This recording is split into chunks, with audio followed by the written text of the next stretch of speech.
ఒక క్రిస్టియన్గా వినాయక చవితి చేసుకొచ్చా చాలామందిని నేను చూసా, కాబట్టి ఈ వీడియో చేస్తున్నా.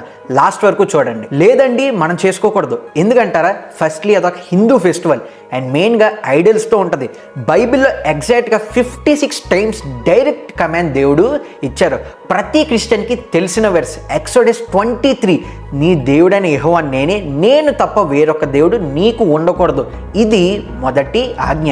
సెకండ్ వన్ చూస్తే పైన ఆకాశం అందే కానీ కింద భూమి అందే కానీ భూమి కింద నీళ్ళ అందే కానీ ఏ రూపమైనను ఏ విగ్రహమైనను నీవు చేసుకోనకూడదు, వాటికి సాగిలి పడకూడదు, వాటిని పూజింపకూడదని డైరెక్ట్గా కమాండ్స్ దేవుడు మనకి ఇచ్చాడు. ఒక క్రైస్తవుడిగా నీవు చర్చ్కి వెళ్తూ అలానే ఇంకో పక్కన వినాయక చవితి చేసుకోకూడదు.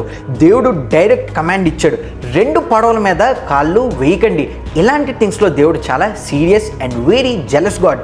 ఇంకో వే అంటూ లేదు. We must follow god's command. లేదండి ఊరికే బొమ్మ ఎలా పెడుతున్నా చూస్తున్నా, మా ఇంట్లో నుండి చూస్తున్నా, రూఫ్ మీద నుండి చూస్తున్నా, అంతే జస్ట్ పిలిచారు అందుకని వెళ్ళాను అని చెప్పకండి. అలాంటి ఏమన్నా ఉంటే ఆపేయండి. 2 కొరింథియన్స్ 6:14లో దేవుడు క్లియర్గా చెప్తారు, లోకంతో ఒకటిగా ఉండకండి. మీరు దేవుని ప్రజలు, మీకు విగ్రహంతో పనేంటి, మీరు దేవుని ప్రజలు అని చాలా డీటెయిల్డ్గా ఉంటుంది. మీరు నాకు ఎక్స్క్యూజెస్ చెప్పి సైలెంట్ చేయొచ్చేమో కానీ దేవునికి మాత్రం మీరు లెక్కప్ చెప్పాలి. హైందవుల్ని నేను అప్రిషియేట్ చేస్తా, వాళ్ళ ధర్మం ఏం చెప్తుందో చాలా స్ట్రిక్ట్గా ఫాలో అవుతారు. ఒక క్రైస్తవుడిగా నువ్వేం చేస్తున్నావు చూసుకో. హైందవ సోదరులు అనొచ్చు, మీరు క్రిస్మస్కి పిలిచినప్పుడు మేము వస్తున్నాం కదా, మరి మేము పిలిచినప్పుడు మీరెందుకు రారని.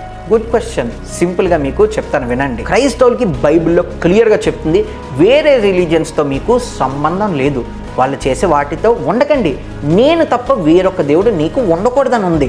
ఇది మస్ట్ ఫాలో అవ్వాలి, ఇది బ్రేక్ చేయడానికి వీలు లేదు.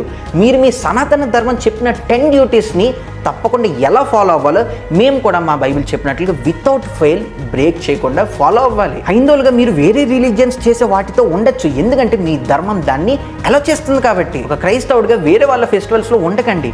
దేవుడు చెప్పాడు, ఆయన చూస్తున్నాడు కూడా. సింపుల్ యాస్ దట్, అంతే.